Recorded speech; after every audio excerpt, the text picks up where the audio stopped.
اللهم صل على سيدنا ومولانا محمد وعلى آل سيدنا ومولانا محمد وبارك وسلم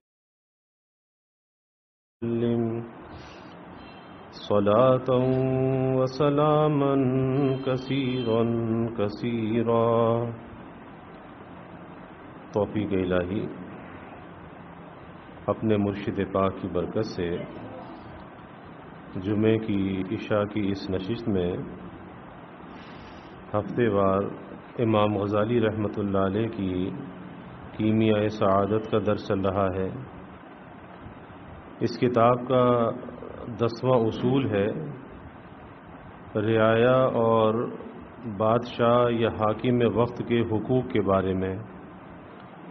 تو بادشاہ کے 10 اصول بیان فرمائے کہ جو حاکم ہو، بادشاہ ہو، اقتدار جس کو اللہ تعالیٰ عطا فرمائے، تو اس کے لیے ضروری ہے کہ ان 10 اصولوں پر وہ عمل کرے. اس 10 میں سے 9 پر پہلے بات ہو چکی ہے. آج 10واں اصول یہ ہے کہ حاکم پر غرور اور تکبر کا غلبہ نہ ہو. جسے اللہ تعالیٰ بڑا بنائے، حکومت دے، اقتدار دے، تو غرور اور تکبر کا غلبہ نہ ہو، کیونکہ غرور کی وجہ سے غضبانی قوت زیادہ ہو جاتی ہے. اگر بڑائی ہوگی، تکبر ہوگا، تو جو قوت غضب ہے نا، غصے کی قوت، وہ اس کی بڑھی بھی ہوگی. اور وہ اس وجہ سے بڑھی بھی ہوگی کہ اپنی بڑائی میں، اپنے بڑے پن میں اپنے کو بڑا سمجھتا ہے، جبکہ بڑا سمجھنا ایک خام خیالی ہے. تو اس بڑائی کے اندر جب کوئی خلاف مزاج بات پیش آئے گی، اسے ناگوار ہوگا، اسے برا لگے گا. اگر عاجزی ہو، تواضع ہو تو برا نہ لگے، لیکن جب تکبر اور بڑائی ہوگا تو غصہ آئے گا، برا لگے گا کہ یہ ایسا کیوں کہتا ہے، ایسا کیوں کرتا ہے. اور اس غصے میں انسان اپنی حد سے تجاوز کر جاتا ہے. اس غصے میں کسی پر وہ ظلم کر بیٹھتا ہے، کیونکہ حاکم بھی ہے، اقتدار کی طاقت، اقتدار کا نشہ بھی اس کے پاس ہے. اس لیے 10واں اصول یہ ہے کہ حاکم پر غرور اور تکبر کا غلبہ نہ ہو، بلکہ اس کے اندر عاجزی ہو، انکساری ہو، مزاج ٹھنڈا ہو، لوگوں کی بات کا سمجھنا ہو اور صحیح سمجھ کر صحیح فیصلہ کرنا ہو. جیسے پہلے ہی میں نے عرض کیا کہ حضرت عمر رضی اللہ تعالی عنہ مسجد میں بیٹھ کر اپنے امور مملکت کو حل فرماتے تھے. یعنی کوئی سیکریٹریٹ نہیں تھا، کوئی دفتر نہیں تھا، کوئی محل نہیں تھا، کوئی آفس نہیں تھا، بس مسجد نبوی سب کچھ تھی. تو ایک مرتبہ آپ اپنے گھر پر پہنچے، ایک سائل آ گیا. سائل نے آ کر کہا جی میرا تو فلاں مسئلہ ہے، آپ حل کر دیں. تو حضرت عمر کو غصہ آیا کہ مثلا صبح سے میں وہاں بیٹھا تھا، لوگوں کے مسئلے حل کر رہا، تو وہاں کیوں نہیں آیا؟ اب میں گھر آیا ہوں تو یہاں پر آیا ہے، تو پہلے سے کہاں تھا؟ غصہ آ گیا. اور ہاتھ میں ایک کوڑا تھا، ہاتھ میں اکثر کوڑا رہتا تھا، ایک کوڑا اسے مار دیا. لیکن جیسے ہی اسے کوڑا مارا فوراً تنبہ ہوا، فوراً تو یہ کیا کر دیا. تو فوراً اپنے آپ سے خطاب کیا کہ عمر تو وہ تھا کہ اپنے اس زمانے کو یاد کر کہ جب تو اونٹ اور بکریاں چراتا تھا، تیری تو یہ حالت تھی، اور اونٹ اور بکریوں کے پیشاب میں تیرے کپڑے بھی نجس ہوتے تھے، گندے ہوتے تھے. آج یہ تیری حالت ہے کہ مسلمانوں کا امیر المومنین ہے، اسلام اور دین کی یہ برکت ہے، اللہ نے عزت عطا کی ہے، منصب عطا کیا ہے، اور کوئی سائل تیرے پاس آتا ہے تو اسے کوڑا مارتا ہے. ابھی اپنے آپ کو تنبیہ فرما رہے ہیں. اور پھر اس سے کہا کہ بھائی یہ کوڑا لے، تو مجھے مار لے، بدلہ لے لے. ابھی امیر المومنین ہے، کیا آج کوئی حاکم ایسا کر سکتا ہے؟ آج تو یہ حالت ہوتی ہے کہ آنے والا سائل گھنٹوں باہر بٹھا کر رکھا جاتا ہے. کیا جی صاحب میٹنگ کر رہے ہیں، چاہے وہاں پہ جو ہے وہ گپے لڑا رہے ہیں بیٹھے ہوئے. موبائل پہ باتیں کر رہے ہیں، لیکن آنے والے سائل کو ترسایا جا رہا ہے، پریشان کیا جا رہا ہے کہ جس کے ٹیکس کی تنخواہوں سے ان کی عیاشیاں ہوتی ہیں، اس آنے والے کو جو ہے وہ رلا دیا جاتا ہے، دھکے لگائے جاتے ہیں۔ تو اس کے اندر غرور اور تکبر کا غلبہ نہ ہو، کیونکہ غرور کی وجہ سے غضبانی قوت زیادہ ہو جاتی ہے اور وہ اس کو بدلہ لینے پر آمادہ کرتی ہے۔ بھئی حاکم ہے، اگر اس کو اللہ نے بڑا بنایا ہے تو بڑے کا بڑا ضرب بھی ہونا چاہیے، اور اگر رعایا ہے، اس کے ماتحت ہے، اس کی محکوم ہے، تو ظاہر ہے کہ ہر قسم کے لوگ ہوتے ہیں، سمجھدار بھی ہوتے ہیں، ناسمجھ بھی ہوتے ہیں۔ اب جو ناسمجھ ہوگا وہ تو ناسمجھی کی بات کرے گا، لیکن جب وہ ناسمجھی کی بات کرے گا تو اگر حاکم کے اندر قوت غضب ہے تو غصہ آئے گا۔ جیسے ایک شخص، ایک صحابی آئے حضور صلی اللہ علیہ وسلم کی خدمت میں اور آ کر ایک عجیب سوال کیا۔ سوال یہ کیا کہ یا رسول اللہ صلی اللہ علیہ وسلم، مجھے زنا کی اجازت دے دیجیے۔ اب کون ہے؟ رحمت کائنات صلی اللہ علیہ وسلم، اور سوال کیا کر رہا ہے؟ مجھے زنا کرنے کی اجازت دے دیں۔ صحابہ نے سنا کہ یہ ایسا بیہودہ سوال کرتا ہے تو غصہ آ گیا، مارنے کے لیے دوڑے کہ اس کو تو مارے، ایسا سوال اور اللہ کے حبیب سے کر رہا ہے۔ آپ نے فرمایا کہ ٹھہر جاؤ، اسے قریب بلایا اور بلا کر اسے سمجھایا، کہا کہ کیا تو اس بات کو پسند کرتا ہے کہ کوئی تیری ماں کے ساتھ ایسا کرے، تیری بہن کے ساتھ کوئی ایسا کرے؟ کہا کہ نہیں۔ تو کہا کہ اگر تو کسی کے ساتھ ایسا کرے گا تو وہ بھی کسی کی ماں ہوگی، کسی کی بہن ہوگی، کسی کی بیٹی ہوگی، تو دوسروں کے لیے ایسا تو کیوں چاہتا ہے؟ تو اسے نصیحت کی، سمجھایا، سمجھ گیا، باز آ گیا۔ اب اگر غصہ ہو تو غصے میں آدمی بدلہ لینے پر آمادہ ہو جائے، انتقام لینے پر آمادہ ہو جائے۔ فرماتے ہیں کہ غصہ عقل کے بالکل مخالف چیز ہے، یعنی دونوں چیزیں بالکل الٹ الٹ ہیں۔ ایک طرف عقل ہے، عقل جو ہے وہ تدبیر کی طرف لے کر جاتی ہے، مسئلے کے حل کی طرف لے کر جاتی ہے، اور غصہ فساد کی طرف لے کے جاتا ہے۔ تو دونوں بالکل متضاد چیزیں ہیں۔ اس کا ذکر اس سے پہلے جہاں مہلکات کا بیان گزرا ہے، اس مہلکات میں کہ ہلاک کرنے والی چیزیں کیا ہیں، اس میں غصے کا بیان تفصیل سے گزر چکا ہے۔ اب غصے کی خرابیاں کیا ہیں؟ کہ آسان سی بات ہے کہ بردباری کو اپنا شعار بنا لینا چاہیے۔ اگر بردباری نہیں ہوگی، بردباری کہتے ہیں کہ اس بوجھ کو برداشت کرنے کی عادت، بردباری وزن اٹھانے کی عادت، یعنی وہ جو ناگوار باتوں کا وزن ہوتا ہے، اس ناگوار باتوں کے وزن کو اٹھا لینا، اس کو سہ جانا، اس کو برداشت کر لینا۔ تو بردباری کو اپنا شعار بنانا چاہیے۔ یہ نہیں کہ کبھی کر لیا اور بس کبھی آپے سے باہر ہو گئے، نہیں۔ شعار کا مطلب یہ ہے کہ وہ چیز انسان کی شناخت بن جائے، اس کی پہچان بن جائے۔ امام اعظم ابو حنیفہ رحمۃ اللہ علیہ کتنے بڑے شخص ہیں، کہیں جا رہے ہیں، راستے میں ایک شخص بھی ساتھ ساتھ جا رہا ہے، گالیاں دیتا ہوا جا رہا ہے اور سنتے ہوئے جا رہے ہیں، کچھ بھی نہیں کہتے۔ ایک جگہ پہنچ کر حضرت کا راستہ جدا ہوتا تھا، فرمایا کہ بھائی مجھے تو اس گلی میں جانا ہے، کھڑے ہو گئے اور کہا کہ میں تھوڑی دیر اور ٹھہر جاتا ہوں، تجھے جو کچھ اور کہنا ہے وہ بھی کہہ لے، ایسا نہ ہو کہ میں اپنے گھر کی طرف چلا جاؤں، تیرے دل میں کوئی بھڑاس باقی رہ جائے، تو کچھ اور کہنا ہے تو وہ بھی کہہ لے۔ اب وہ شخص شرمندگی سے پانی پانی ہو گیا۔ کس درجے کا ظرف ہے؟ تو اس بردباری کو، تحمل کو، حلم کو اپنا شعار بنانا چاہیے، پہچان بن جائے انسان کی کہ ہاں بھائی یہ تو غصے کو پینے والا ہے، یہ جذبات پہ قابو رکھنے والا ہے۔ چاہے کسی نے گناہ ہی کیا ہو، غصہ کسی بات پر آئے گا، کسی خطا پر تو آئے گا نا، کوئی خطا کر دے گا، کوئی برائی کا سرزد ارتکاب کرے گا، اس پہ غصہ آئے گا۔ مگر چاہے کسی نے گناہ کیا ہو، مگر عفو اور رحم کرنے والا انبیاء علیہم السلام اور صحابہ رضی اللہ عنہم کی عادات میں داخل ہے، جو عفو و درگزر کرے، لوگوں پہ رحم کرے، اللہ کی مخلوق سے پیار کرے۔ حضرت ڈاکٹر عبدالحی صاحب عارفی رحمۃ اللہ علیہ مجدد تھانوی رحمۃ اللہ علیہ کے اجل خلفاء میں سے تھے. اگر کوئی شخص آ کر یہ کہتا کہ حضرت مجھ سے فلاں گناہ ہو گیا فلاں گناہ ہو گیا، تو حضرت فرماتے کہ بھائی ہمیں اپنے گناہ پہ کیوں گواہ بناتے ہو؟ ارے تم نے ہمارا گناہ کیا ہے، اللہ کا گناہ کیا ہے، اللہ کی خطا کی ہے، اس سے معافی مانگ لو، وہ تو معاف کرنے کے لیے تیار ہے، ہمیں کیوں سناتے ہو، ہمیں اس پہ کیوں گواہ بناتے ہو؟ یہ کس کی صفت ہے؟ عفو درگزر رحم کرنا اللہ کی صفت بھی ہے، انبیاء کی صفت بھی ہے، صحابہ کی صفت بھی ہے.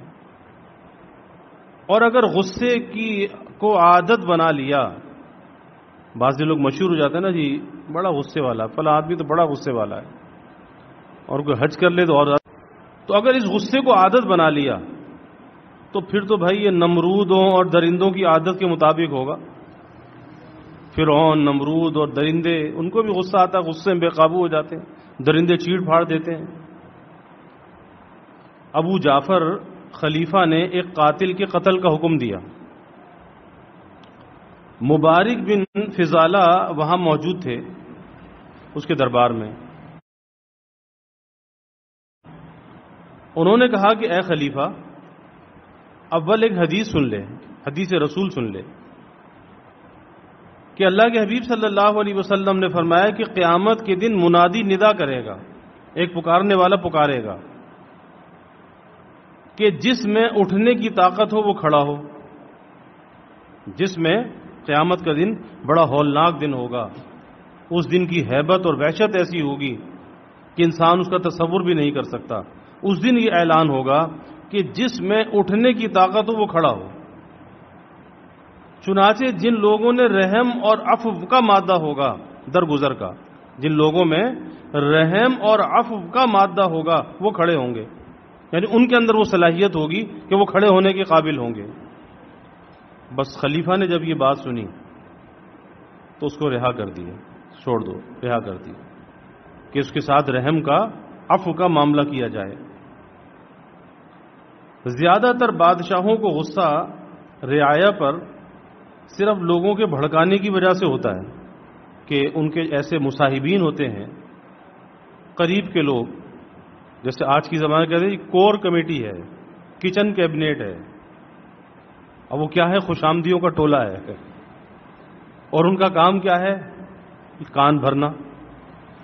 جتنے بھی حکمرانوں کا انجام خراب ہوتا ہے ان خوش آمدی لوگوں سے ہوتا ہے، خوش آمدی لوگوں سے، کہ چاہے عوام کتنی ہی بری حالت میں ہو، گزر بسر مشکل ہو، مہنگائی کا عذاب ہو، گرانی آسمان پر ہو، لیکن وہ چین کی بنسری بجا رہے ہوتے، نہیں صاحب سب ٹھیک ہے، سب ٹھیک ہے.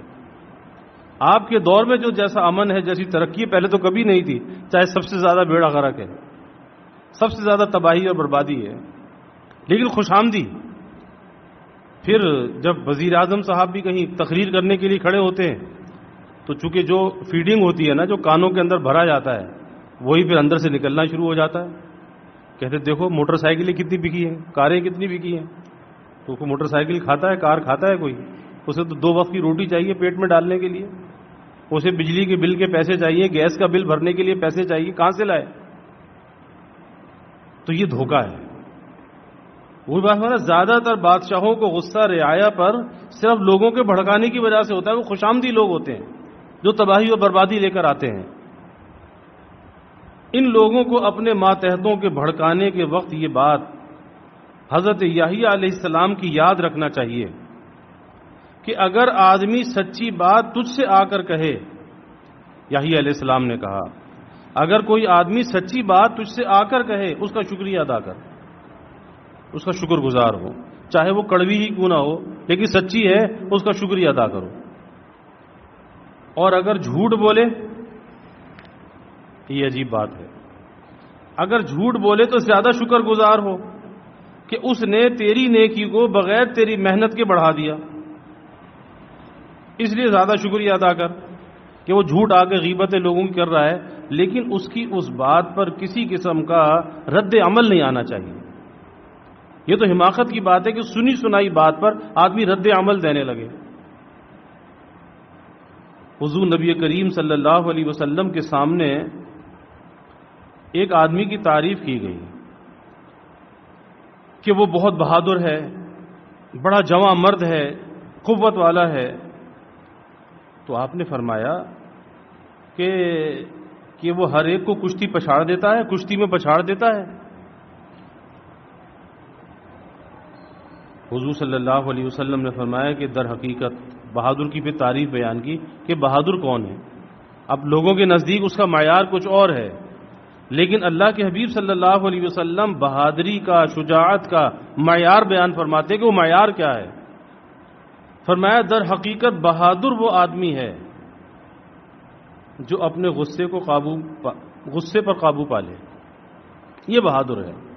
جو غصے کے وقت غصے کو جاری نہ کرے، غصے کو قابو پا لے، یہ فرمایا کہ بہادر ہے، نہ کہ آدمیوں پر کسی کو پچھاڑ دے، کسی کو گرا دے، یہ بہادر نہیں ہے۔ جو آدمی تین چیزوں کو مسخر کر لے، تین چیزوں کو قابو کر لے، تین چیزوں کو، وہ مومن کامل ہے۔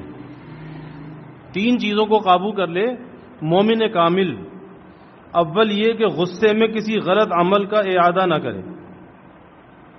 غصہ تو آئے گا، انسان کی فطرت میں رکھا گیا ہے، ایسا نہیں کہ غصہ ہی نہ آئے، کہ بہت سے لوگ چاہتے ہیں جی غصہ ہی نہ آئے، غصہ تو آئے گا، لیکن اس کا رد عمل ظاہر نہیں ہونا چاہیے، غصے کے گھونٹ کو پینا چاہیے، کیونکہ اللہ کے حبیب صلی اللہ علیہ وسلم نے فرمایا کہ پینے کی چیزوں میں، پینے کے گھونٹ میں بہترین مشروب جو ہے وہ غصے کا گھونٹ ہے۔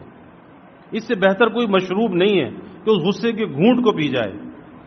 قرآن میں اللہ نے کہا نا وَالْكَاظِمِينَ الْغَيْظَ، کہ غصے کے پینے والے، کاظم غیظ، کہ یہ نہیں کہا کہ ان کو غصہ نہیں آتا، غصہ تو آتا ہے لیکن غصے کو پی جاتے ہیں، یعنی کسی قسم کی ناگواری کا اظہار نہیں کرتے، کوئی رد عمل ان سے نہیں آتا۔ تو پہلی پہچان مومن کامل کی کہ غصے میں کسی غلط عمل کا اعادہ نہ کرے، اور دوسرے وقت خوشی کے وقت، دوسری بات خوشی کے وقت خدا کو نہ بھولے۔ اور دونوں وقت میں کیا کرتا ہے انسان؟ دونوں وقت میں آپے سے باہر ہو جاتا ہے، غصے میں بھی بھول جاتا ہے اور خوشی میں بھی بھول جاتا ہے۔ غصے میں بھی اپنے جذبات کی تسکین کرتا ہے چاہے ظلم کر بیٹھے، اور خوشی کے موقع پر بھی اللہ کو بھول جاتا ہے، آپے سے باہر ہو جاتا ہے، اور یہ نہیں سوچتا کہ یہ خوشی دی کس نے ہے، اللہ نے دی ہے، تو اللہ کا شکر گزار ہونا چاہیے، نہ کہ آپے سے باہر ہو کے اللہ کو بلا دے۔ تو دوسری چیز ایمان کی پہچان یا مومن کامل کی پہچان کہ غصے کے تقاضے پر عمل نہ کرے، کوئی رد عمل ظاہر نہ کرے، اور خوشی کے وقت خدا کو نہ بھولے، اور تیسرے جب مالک بنے تو اپنے حق کے مطابق حصہ لے، یعنی جب اللہ اس کو بڑا بنا دے، کوئی منصب دے دے، اس کے ماتحت کچھ لوگوں کو دے دے، اب جو اس کا حق بنتا ہے اتنا وہ اپنا حق لے، اس سے زیادہ حق نہ لے۔ یہ نہ ہو کہ پارلیمنٹ کے ممبر ہیں خود اپنی تنخواہیں بڑھا لیتے، کیا جی بل پاس کر لیا، بھائی تمہارا تو اس میں فائدہ ہے تو تم اپنی کیسے بڑھا سکتے ہو، اور غریب عوام کہاں جائے اس کے کسی کو خیال نہیں، کہ جن کے لیے پینے کا پانی تک نہیں ہے، صاف پانی نہیں ہے، لاکھوں لوگ کیا کروڑوں لوگوں کو جو ہیپاٹائٹس ہو گیا، کس وجہ سے پانی صاف نہیں ہے، اور یہ تنخواہیں اپنی اسمبلی میں بیٹھ کے بڑھا لیتے ہیں۔ یہ ابھی دیکھیں افغانستان میں انہوں نے کیا اعلان کیا کہ جو وزیر ہوگا، وزیر کی تنخواہ ایک عام مزدور کے برابر ہوگی، جو ایک عام مزدور کی دہاڑی ہوگی مہینے میں جتنے وہ کماتا ہوگا اتنی مہینے میں وزیر کی تنخواہ ہوگی، تاکہ یکسانیت ہو، برابری ہو۔ آپ اندازہ لگائیے، یہ ہے خوف خدا کہ حضرت ابو بکر صدیق رضی اللہ عنہ کے دسترخوان پر ایک مرتبہ دیکھا کہ کوئی میٹھی چیز، کوئی میٹھا حلوہ، کوئی میٹھی چیز، سویٹ ڈش بنی ہوئی ہے، تو فوراً اپنی بیوی سے پوچھا کہ بھئی یہ کہاں سے آیا، یہ کہاں سے آیا؟ تو کہا کہ جتنا بیت المال سے راشن ملتا ہے اس راشن میں اتنا روز میں بچاتی رہی، تھوڑا تھوڑا بچاتی رہی، کچھ دن کے بعد وہ اتنا جمع ہو گیا کہ آج یہ میٹھا بن گیا۔ تو پوچھا کہ کتنا روز بچاتی تھی؟ انہوں نے اس کی مقدار بتائی کہ اتنا روز بچا لیتی تھی۔ تو آرڈر جاری کیا کہ اتنے کے بغیر بھی میرا گزارا ہو سکتا ہے، بیت المال سے میرے راشن میں اتنا کم کر دیا جائے، اتنا کم کر دیا جائے. اور یہاں بڑھانے کے پیچھے لگے ہوئے ہیں کہ بس ہم تو عیش کریں لیکن عوام چاہے اس کا کچھ بھی بنے، پانی نہیں، بجلی نہیں، علاج نہیں، تعلیم نہیں، بیڑا غرق ہر چیز کا. کس نے کیا؟ ان اقتدار میں بیٹھے حکمرانوں نے کیا. یہ مجرم ہیں، یہ اللہ کے دربار میں جب پیش ہوں گے یہ مجرم ہو کر پیش ہوں گے، یہ فاتح اور کامیاب ہو کر پیش نہیں ہوں گے، یہ سب مجرم بن کر پیش ہوں گے. ان کی گردنیں ناپی جائیں گی جنہوں نے عوام کا خون چوسا ہے، عوام کے حقوق کو غصب کیا ہے. معمولی بات نہیں ہے کہ ایک آدمی کسی ایک آدمی کے حق کو اگر ضائع کرتا ہے وہ ایک آدمی کا مجرم ہے، اور جو پوری قوم کے حق کو ضائع کرے پوری قوم کا مجرم ہے، انسانیت کا مجرم ہے. ان کی گردنیں ناپی جائیں گی. اب اس کی مثال ہے، حضرت عمر رضی اللہ عنہ نے فرمایا کہ آدمی کی عادات اس کے غصے کے وقت معلوم ہوتی ہیں. ویسے تو چاہے بڑی میٹھی میٹھی باتیں کرے لیکن غصے میں کیا کرتا ہے اس وقت پتہ چلتا ہے کہ کیسا آدمی ہے. اور امیر المومنین سیدنا عمر رضی اللہ عنہ بڑے صاحب فراست تھے، اللہ نے بڑی فراست عطا فرمائی تھی. تو غصے کے وقت معلوم ہوتی ہیں. نہ کسی کے دین کا اندازہ ہو سکتا ہے جب تک کہ اس کو آزما نہ لیا جائے. اسی لیے کسی نے حضرت عمر رضی اللہ عنہ کے سامنے کسی شخص کی تعریف کی، فلاں آدمی بہت اچھا ہے. آپ نے فرمایا کہ اچھا تم کبھی اس کے پڑوس میں رہے ہو؟ کہا کہ نہیں. تم نے کوئی لین دین کا معاملہ کیا ہے؟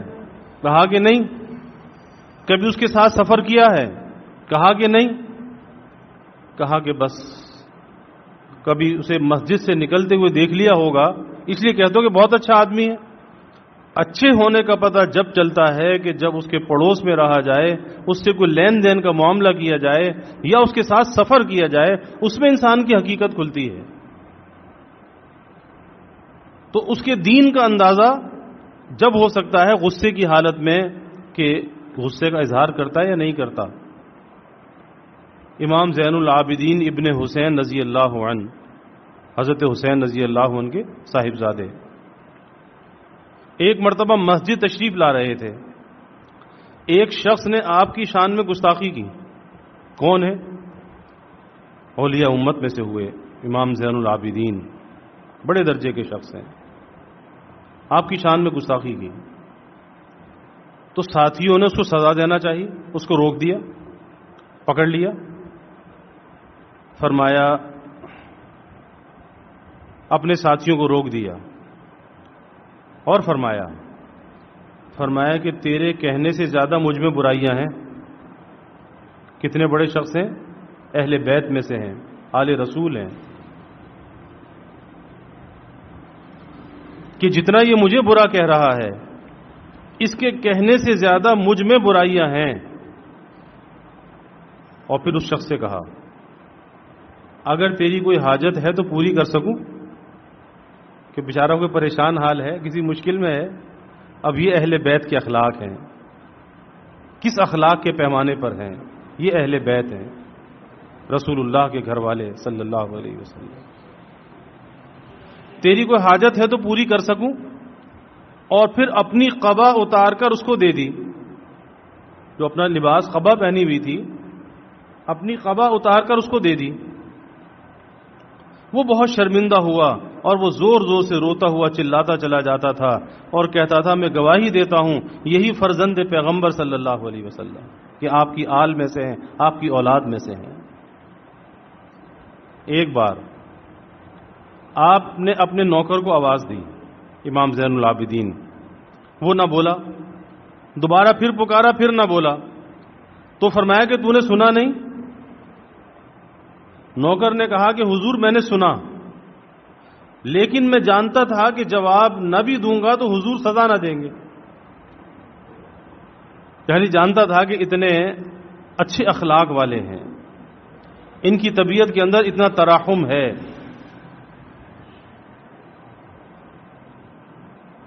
کہ اگر جواب نہ دوں گا تو حضور سزا نہ دیں گے. آپ بہت خوش ہوئے، مسرور ہوئے کہ میرے غلام مجھ سے خوش ہیں اور بے خوف ہیں. خوشی ہوئی، ناراض نہیں ہوئے کہ میری بات کا جواب کیوں نہیں دیا. ایک بار آپ کے غلام نے بکری کی ایک ٹانگ توڑ دی اور جان کر توڑ دی. آپ نے فرمایا کہ تو نے قصدن ایسا کیوں کیا، جان کر بکری کی ٹانگ توڑ دی؟ اس نے عرض کیا تاکہ آپ کو غصہ آئے، آپ کو غصہ آئے، آپ کو غصہ دلانے کے لیے ایسا کیا.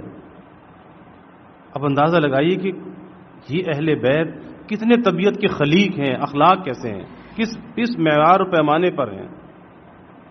آپ نے فرمایا کہ میں غصہ نہ کروں گا، بلکہ اب تو اس کے تابع رہے گا کہ جس نے تجھ سے یہ حرکت کرائی ہے، یعنی شیطان نے، اور یہ فرما کر اس کو آزاد کر دیا، غلام کو آزاد کر دیا. ایک شخص نے آپ کو برا کہا، اس سے فرمایا کہ میرے اور دوزخ کے درمیان ایک خلیج حائل ہے، یعنی اس کے برا کہنے کا برا نہیں مانا. اور یہ بڑی عجیب بات فرمائی کہ میرے اور دوزخ کے درمیان ایک خلیج حائل ہے، اس خلیج کو میں بھی عبور کر لوں تو پھر مجھے کسی کا ڈر نہ ہوگا، ورنہ تو جو کچھ کہتا ہے وہ سب صحیح ہے. یعنی تو جو مجھے برا کہہ رہا ہے تو میرے اور دوزخ کے درمیان میں ایک ایسی خلیج ہے، ایک ایسا دریا ہے، ایک ایسا سمندر ہے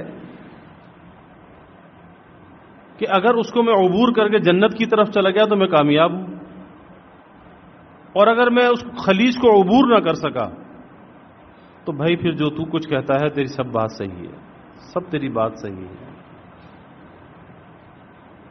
اللہ اکبر. حضور نبی کریم صلی اللہ علیہ وسلم کا ارشاد ہے کہ بعض آدمی عفو گناہ کر کے عابد و زاہد کہلاتے ہیں، اور بعض جبار، یعنی بعض ایسے ہیں کہ جو گناہ بھی کر لیتے ہیں، عابد و زاہد بھی کہلاتے ہیں، بعض کے اندر عفو درگزر ہوتا ہے لیکن جبار کہلاتے ہیں، سخت مزاج والے. اور دوزخ میں ایک دروازہ ایسا ہوگا، جہنم کے دروازوں میں سے ایک دروازہ ایسا ہوگا جس سے صرف غصے والے لوگ داخل کیے جائیں گے. جہنم میں غصے والے لوگ اس ایک دروازے سے داخل کیے جائیں گے. جیسے جنت کا ایک دروازہ ہوگا باب الریان، اس سے روزے دار داخل ہوں گے. جناب موسیٰ علیہ السلام، حضرت موسیٰ علیہ السلام اللہ کے برگزیدہ نبی، تو ان سے ابلیس نے درخواست کی کہ آپ مجھ سے بچنے کے لیے ہر وقت خدا سے مدد طلب فرمائیں.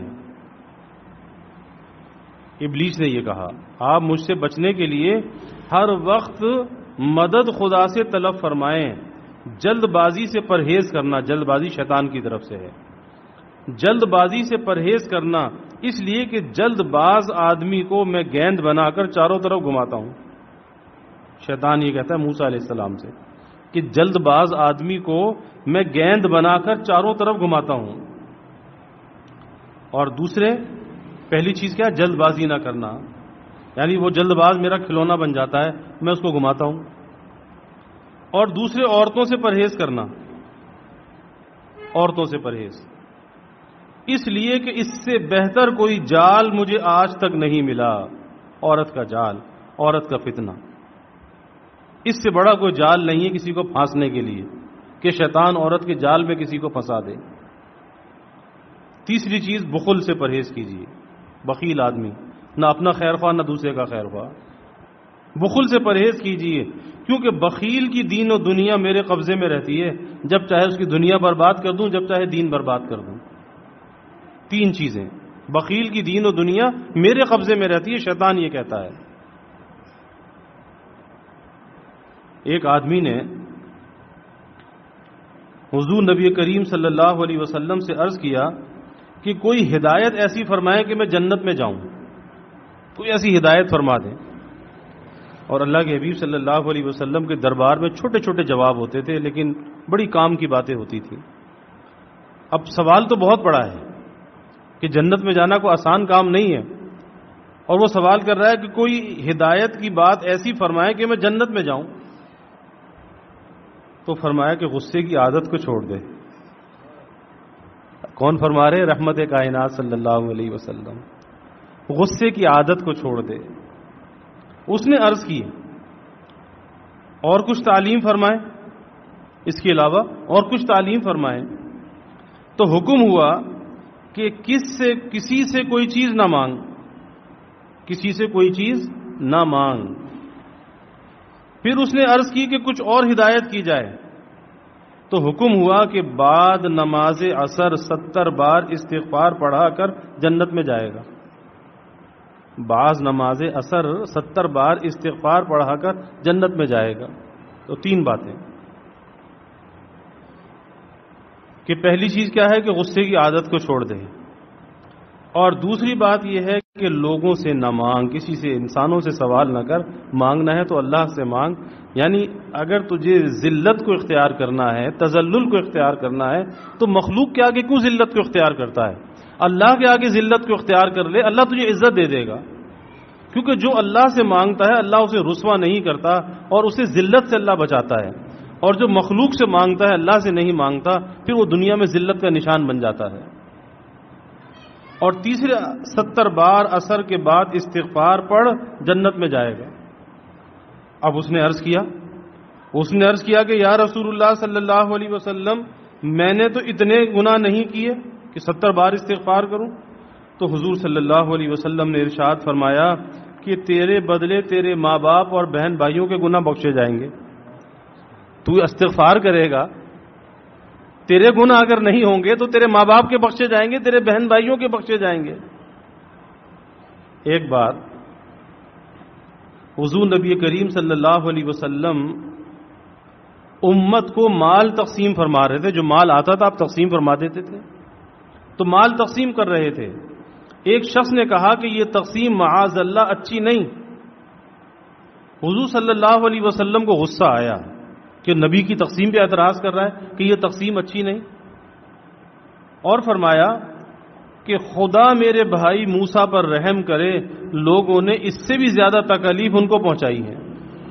یعنی پھر اپنی بات کا، اپنے جذبات کا اظہار نہیں کیا، بلکہ اپنے بھائی موسیٰ علیہ السلام کو یاد کیا کہ لوگوں نے انہیں اس سے زیادہ تکلیفیں پہنچائی ہیں، تو یہ تکلیف میرے لیے کم درجے کی ہے، میرے بھائی کو تو زیادہ پہنچی ہے۔